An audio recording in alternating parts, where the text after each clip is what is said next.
Altıncı hakikat, bab-ı haşmet ve sermediyet olup, ismi celil ve baki cilvesidir. Hiç mümkün müdür ki, bütün mevcudatı, güneşlerden, ağaçlardan, zerrelere kadar, emir ber nefer hükmünde teshir ve idare eden bir haşmet-i rububiyet, şu misafirhane-i dünyada, muvakkat bir hayat geçiren perişan faniler üstünde dursun, sermedi, baki bir daire-i haşmet ve ebedi, âli bir medar-ı rububiyeti icat etmesin. Evet, şu kainatta görünen mevsimlerin değişmesi gibi haşmetli icraat ve seyyaratın tayyare misal hareketleri gibi azametli harekat ve arzı insana beşik, güneşi halka lamba yapmak gibi dehşetli tesirat ve ölmüş, kurumuş küreyi arzı diriltmek, süslendirmek gibi geniş tahvilat gösteriyor ki, perde arkasında böyle muazzam bir rububiyet var, muhteşem bir saltanatla hükmediyor. Böyle bir saltanat rububiyet, kendine layık bir raiyet ister ve şayeste bir mazhar ister. Halbuki görüyorsun, mahiyetçe en cami ve mühim raiyeti ve bendeleri, şu misafirhane-i dünyada perişan bir surette muvakkaten toplanmışlar. Misafirhane ise her gün dolar, boşanır. Hem bütün raiyet, tecrübe-i hizmet için şu meydanı imtihanda muvakkaten bulunuyorlar. Meydan ise her saat tebettül eder. Hem bütün o raiyet, Sani Zülcelal'in kıymetdar ihsanatının numunelerini ve harika sanat antikalarını çarşı-i alem sergilerinde, ticaret nazarında temaşa etmek için, şu teşrigâhta birkaç dakika durup seyrediyorlar, sonra kayboluyorlar. Şu meşher ise her dakika tahavvül ediyor, giden gelmez, gelen gider. İşte bu hal ve şu vaziyet kat'î gösteriyor ki, şu misafirhane ve şu meydan ve şu meşherlerin arkasında, o sermedi saltanata medar ve mazhar olacak daimi saraylar, müstemir meskenler, şu dünyada gördüğümüz numunelerin ve suretlerin en halis ve en yüksek asıllarıyla dolu bağ ve hazineleri vardır. Demek burada çabalamak onlar içindir. Şurada çalıştırır, orada ücret verir. Herkesin istidadına göre eğer kaybetmezse orada bir saadeti vardır. Evet, öyle sermediği bir saltanat muhaldir ki şu faniler ve zail zeliller üstünde dursun.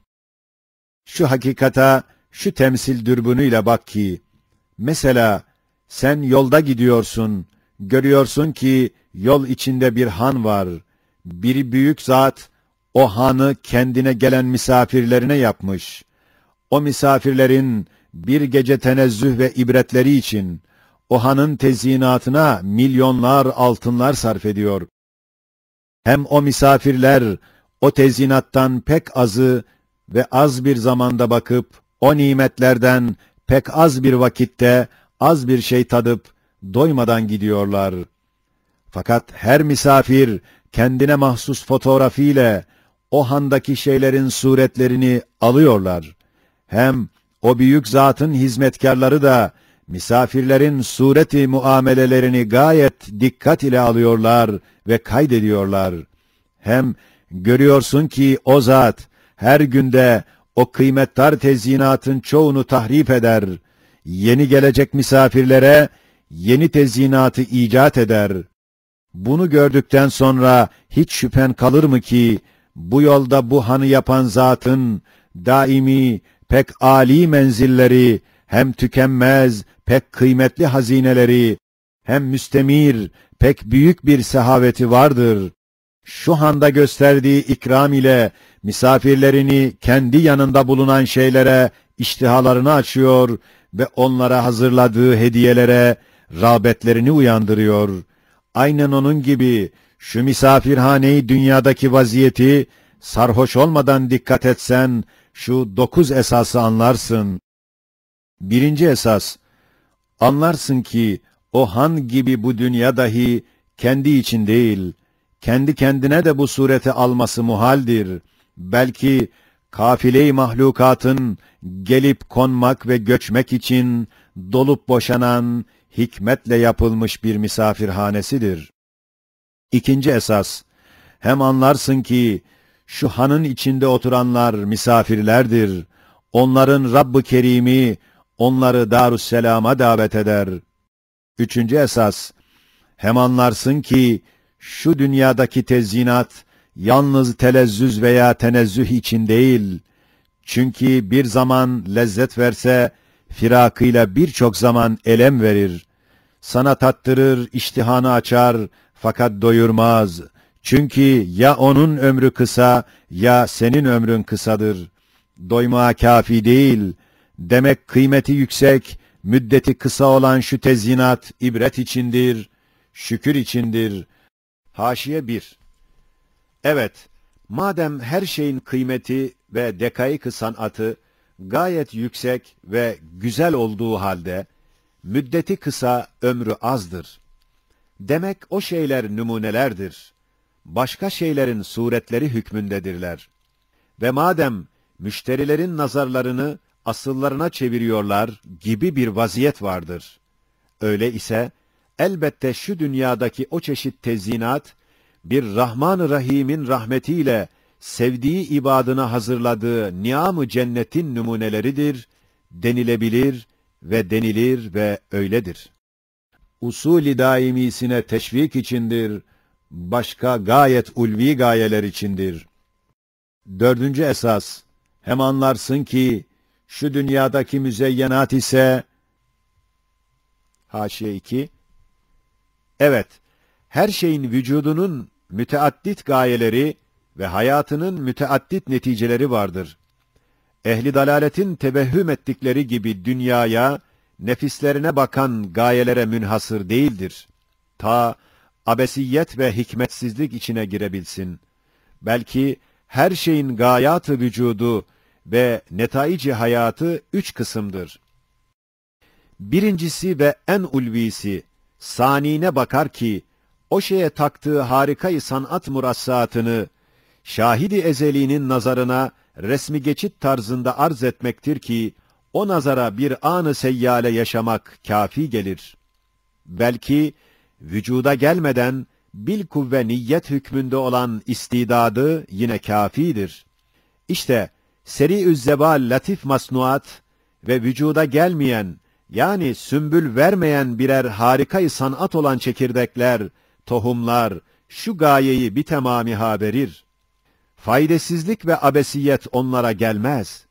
Demek her şey, hayatıyla, vücuduyla, saniinin mucizat-ı kudretini ve asar-ı sanatını teşhir edip, Sultan-ı Zülcelal'in nazarına arz etmek, birinci gayesidir. İkinci kısım gaye-i vücut ve netice-i hayat. Zişura bakar. Yani her şey, Sani Zülcelal'in birer mektubu hakaik nüma, birer kaside-i letafet nüma, birer kelime-i hikmet eda hükmündedir ki, melaike ve cin ve hayvanın ve insanın enzarına arz eder, mütalaya davet eder. Demek ona bakan her zişura, ibretnüma bir mütalagahtır. Üçüncü kısım gaye-i vücut ve netice-i hayat, o şeyin nefsine bakar ki, telezzüz ve tenezzüh ve beka ve rahatla yaşamak gibi cüz'i neticelerdir. Mesela, azim bir sefine-i sultaniyede bir hizmetkarın dümencilik ettiğinin gayesi, sefine itibariyle %1'isi kendisine, ücret-i cüz'iyesine ait, 99'u sultana ait olduğu gibi, her şeyin nefsine ve dünyaya ait gayesi bir ise, sanine ait 99'dur. İşte bu teaddüdü gayattandır ki, birbirine zıt ve münafi görünen hikmet ve iktisat, cud ve seha ve bilhassa nihayetsiz seha ile sırrı tevfiki şudur ki, birer gaye noktayı nazarında cud ve seha hükmeder. İsmi Cevvat tecelli eder. Meyveler, hubuplar, o tek gaye noktayı nazarında bir gayri hisaptır. Nihayetsiz cudu gösteriyor. Fakat Umum gayeler noktayı nazarında hikmet hükmeder. İsmi Hakim tecelli eder. Bir ağacın ne kadar meyveleri var, belki her meyvenin o kadar gayeleri vardır ki, beyan ettiğimiz 3 kısma tefrik edilir. Şu umum gayeler, nihayetsiz bir hikmeti ve iktisadı gösteriyor. Zıt gibi görünen nihayetsiz hikmet, nihayetsiz cud ile seha ile içtima ediyor. Mesela, asker ordusunun bir gayesi, temin-i asayiştir. Bu gayeye göre ne kadar asker istersen var ve hem pek fazladır. Fakat, hıfz-ı hudut ve mücahede-i âdâ gibi sair vazifeler için, bu mevcut ancak kâfi gelir. Kemal-i hikmetle müvazenededir. İşte hükümetin hikmeti, haşmet ile içtima ediyor. O halde, o askerlikte fazlalık yoktur denilebilir. Cennette ehli iman için, rahmet-i Rahman'la iddihar olunan nimetlerin numuneleri, suretleri hükmündedir. 5. esas, hem anlarsın ki, şu fani masnuat fena için değil, bir parça görünüp mahvolmak için yaratılmamışlar. Belki vücutta kısa bir zaman toplanıp, matlub bir vaziyet alıp, ta suretleri alınsın, timsalleri tutulsun, manaları bilinsin, neticeleri zapt edilsin. Mesela, ehli ebed için daimi manzaralar nesçedilsin, hem alemi bekada başka gayelere medar olsun. Eşya beka için yaratıldığını, fena için olmadığını, belki sureten fena ise de, tamamı vazife ve terhis olduğu bununla anlaşılıyor ki, fani bir şey bir cihetle fenaya gider, çok cihetlerle baki kalır. Mesela, kudret kelimelerinden olan şu çiçeğe bak ki, kısa bir zamanda o çiçek, tebessüm edip bize bakar, derakap, fena perdesinde saklanır. Fakat senin ağzından çıkan kelime gibi o gider, fakat binler misallerini kulaklara tevdi eder. Dinleyen akıllara dedince, manalarını akıllarda ipka eder. Çünkü vazifesi olan ifade-i mana bittikten sonra kendisi gider, fakat onu gören her şeyin hafızasında zahiri suretini ve her bir tohumunda manevi mahiyetini bırakıp öyle gidiyor. Güya her hafıza ile her tohum, hıfz-ı zineti için birer fotoğraf ve devamı bekası için birer menzildirler. En basit mertebeyi hayatta olan masnu böyleyse, en yüksek tabakayı hayatta ve ervah-ı bakiye sahibi olan insan, ne kadar beka ile alakadar olduğu anlaşılır. Çiçekli ve meyveli koca nebatatın, bir parça ruha benzeyen her birinin, kanunu teşekkülatı, timsali sureti, zerrecikler gibi tohumlarda, kemali intizamla, dağdağalı inkılaplar içinde, ibka ve muhafaza edilmesiyle, gayet cemiyetli ve yüksek bir mahiyete malik, harici bir vücut giydirilmiş, zişur nurani bir kanunu emri olan ruhu beşer, ne derece beka ile merbut ve alakadar olduğu anlaşılır. 6. esas, hem anlarsın ki insan, ipi boğazına sarılıp, istediği yerde otlamak için başıboş bırakılmamıştır. Belki, bütün amellerinin suretleri alınıp yazılır ve bütün fiillerinin neticeleri muhasebe için zapt edilir. 7. esas, hem anlarsın ki, güz mevsiminde yaz, bahar aleminin güzel mahlukatının tahribatı idam değil, belki vazifelerinin tamamiyle terhisatıdır. Haşiye, evet, rahmetin erzak hazinelerinden olan bir şecerenin uçlarında ve dallarının başlarındaki meyveler, çiçekler, yapraklar, ihtiyar olup, vazifelerinin hitama ermesiyle gitmelidirler. Ta arkalarından akıp gelenlere kapı kapanmasın. Yoksa rahmetin vüs'atına ve sair ihvanlarının hizmetine set çekilir. Hem kendileri gençlik zevaliyle hem zelil hem perişan olurlar. İşte bahar dahi mahşer nüma bir meyvedar ağaçtır. Her asırdaki insan alemi ibretnuma bir şeceredir. Arz dahi, mahşer-i acayip bir şecere-i kudrettir. Hatta dünya dahi, meyveleri ahiret pazarına gönderilen bir şecere-i hayretnümadır. Hem yeni baharda gelecek mahlukata yer boşaltmak için tefrigattır ve yeni vazifedarlar gelip konacak ve vazifedar mevcudatın gelmesine yer hazırlamaktır ve ihzarattır. Hem zişura vazifesini unutturan gafletten ve şükrünü unutturan sarhoşluktan ikazat-ı sübhaniyedir. 8. esas. Hem anlarsın ki şu fani alemin sermediği sani için başka ve baki bir alemi var ki ibadını oraya sevk ve ona teşvik eder. 9. esas. Hem anlarsın ki öyle bir Rahman, öyle bir alemde, öyle has ibadına öyle ikramlar edecek, ne göz görmüş, ne kulak işitmiş, ne kalbi beşere hutur etmiştir. Âmennâ. 7. hakikat. Bab-ı hıfz ve hafiziyet olup, ismi hafiz ve rakibin cilvesidir. Hiç mümkün müdür ki, gökte, yerde, karada, denizde, yaş kuru, küçük büyük, adi âli, her şeyi kemali intizam ve mizan içinde muhafaza edip, bir türlü muhasebe içinde, neticelerini eleyen bir hafiziyet, insan gibi büyük bir fıtratta, hilafet-i kübra gibi bir rütbede, emanet-i kübra gibi büyük vazifesi olan beşerin, rububiyet-i âmmeye temas eden amelleri ve fiilleri muhafaza edilmesin, muhasebe eleğinden geçirilmesin, adalet terazisinde tartılmasın, şayeste ceza ve mükafat çekmesin. Hayır, asla. Evet, şu kainatı idare eden zat, her şeyi nizam ve mizan içinde muhafaza ediyor. Nizam ve mizan ise, ilim ile hikmet ve irade ile kudretin tezahürüdür.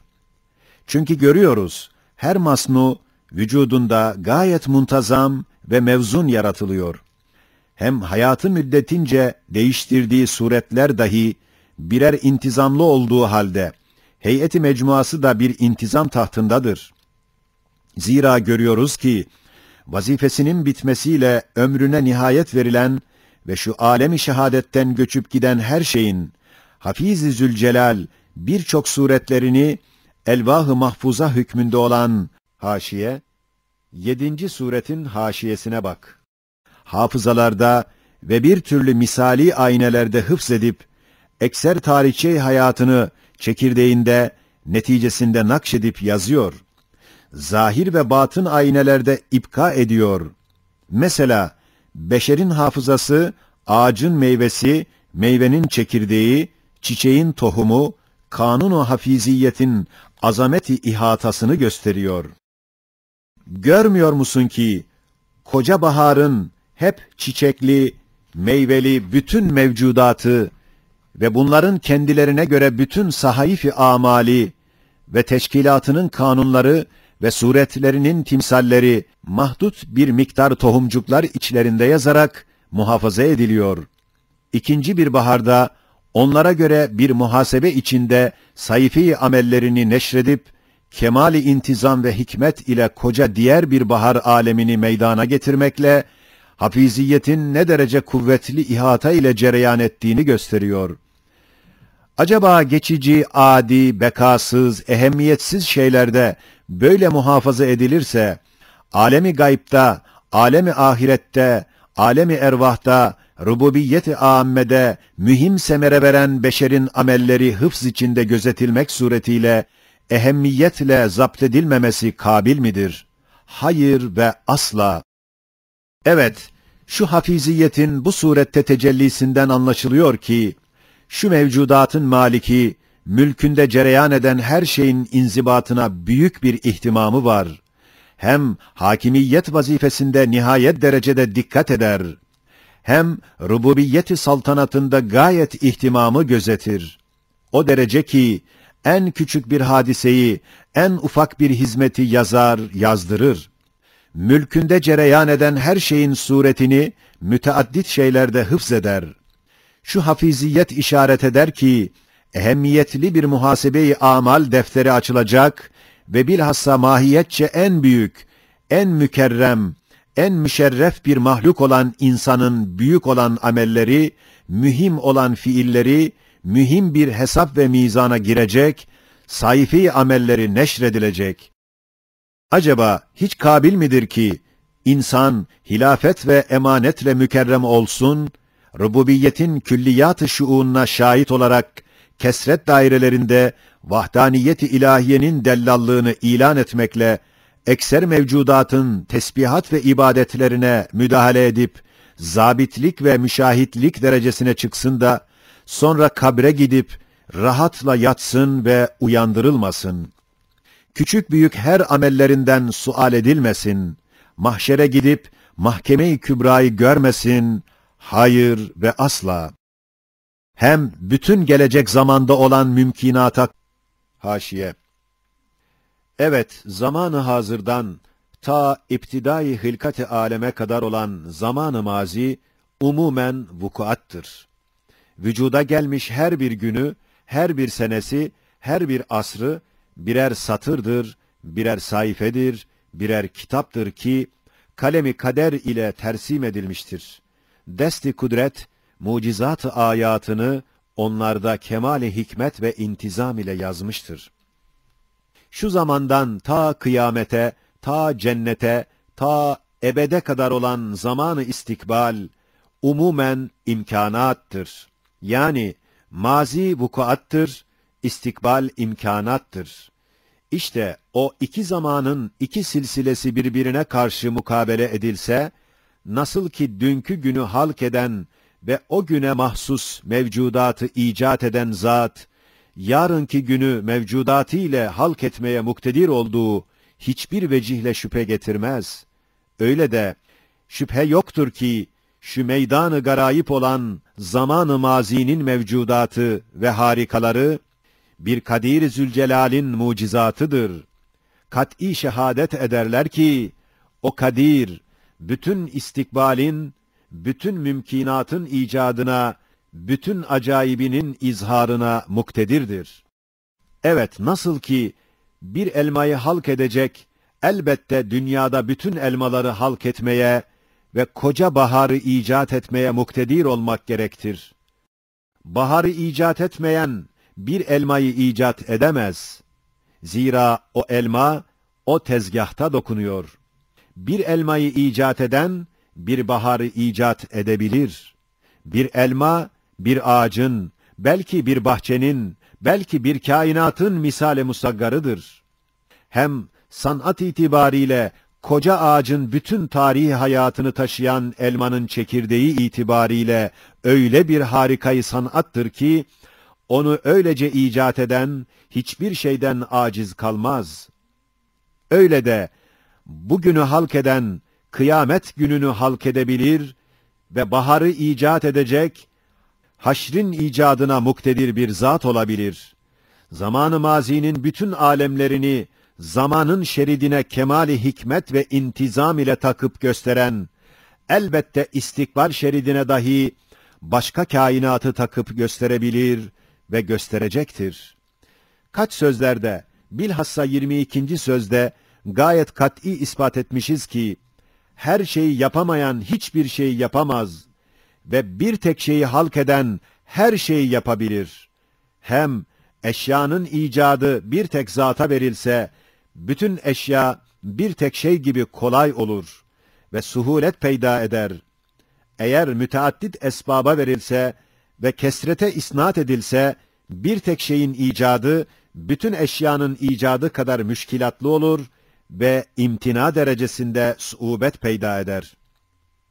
Kadir olduğuna, bütün geçmiş zamandaki mucizat-ı kudreti olan vukuatı şehadet eden ve kıyamet ve haşre pek benzeyen kış ile baharı, her vakit bil müşahede icat eden bir Kadir-i Zülcelal'den, insan nasıl ademe gidip kaçabilir, toprağa girip saklanabilir?